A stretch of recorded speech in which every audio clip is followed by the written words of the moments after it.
Hey everybody, I just want to go over a quick recap of some of the important points from yesterday's notes. It's really hard to drive some of these things home when we're not in person together. So just like a quick recap, not necessarily new notes, but just a review of like what the big ideas were, because I really want you guys to understand like what I'm talking about and what is an important takeaway. So I've got a periodic table right here, and essentially what I'm going to do is draw on it so you can kind of see as if I was using a dot cam, like me highlighting certain areas. So to start, I want to highlight the first up and down column. All right, the first up and down column. So give me a second to color that in. I know it's not pretty, but there we go. So in yellow, I have the alkali metals. So everything in yellow over here, this whole column, is the alkali metals. All right. What's important to know is that that is a family. That's a group. All of these metals have similar properties. They all have one valence electron. All right. One valence electron. I'm even going to write that in at the top. So let's see, insert. I'll just handwrite it. Oh, type, there we go. So this column has one valence electron. I'm just going to write E. All right, so that whole yellow column, one valence electron. Now let's color in the second column. I'm going to grab another color, and this column right here,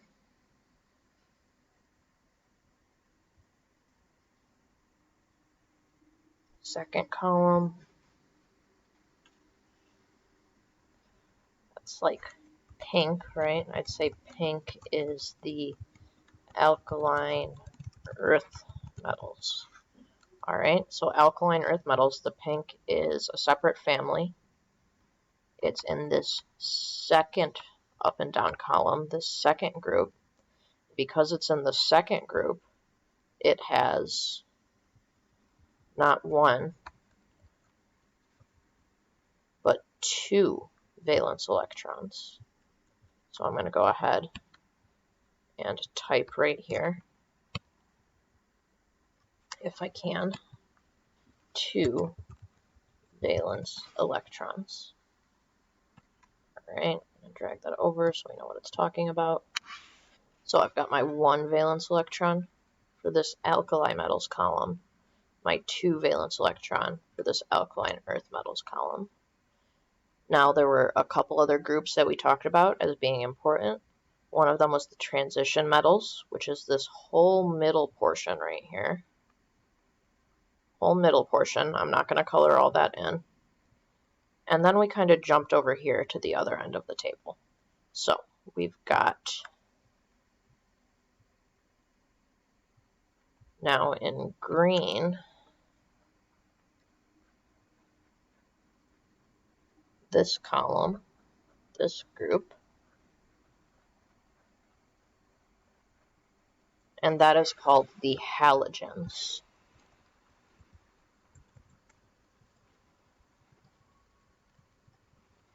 All right, that's called the halogens. And the halogens have 7 valence electrons. So I'm going to put a little 7 above.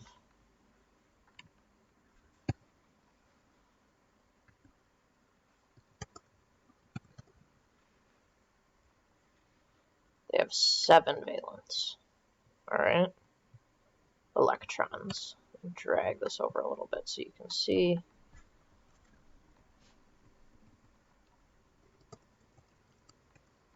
There we go. 7 valence electrons in that green part right there.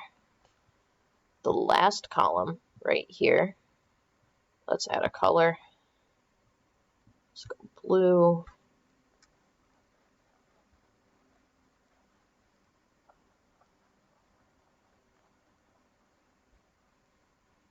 This last column right here is called the noble gases.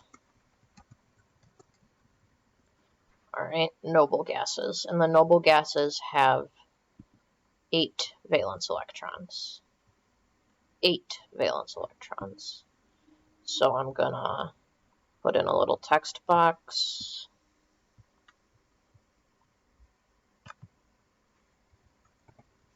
Eight valence electrons.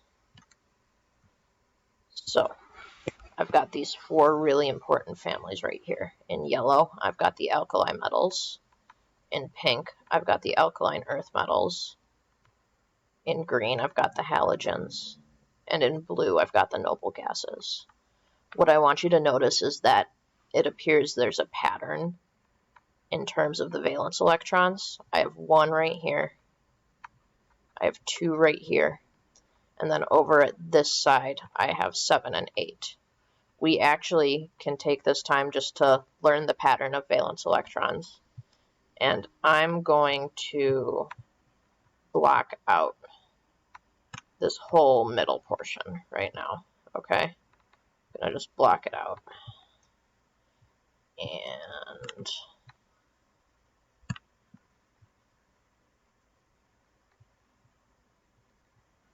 let's see, that's still visible. Give me a second, we'll try that again. Let's go insert.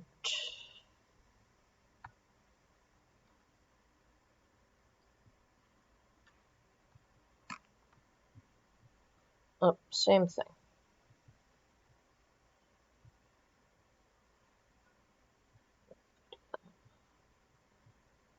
Oh, that just makes it thicker. Anyways, let's ignore that for a second. Just listen to me, watch where my mouse is. So if we ignore everything in this blue box down here, we only count the tall columns. Alright, we only count the tall columns. We're able to count across and figure out how many valence electrons there are in each column. So we've got 1, 2. I'm skipping all these short ones. I'm not caring about what's in the blue box. 3, 4, 5, 6, 7, 8. And that's the pattern of valence electrons on the periodic table. So again, this whole column, 1.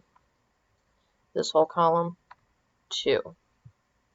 This whole column, 3. This whole column, 4, 5,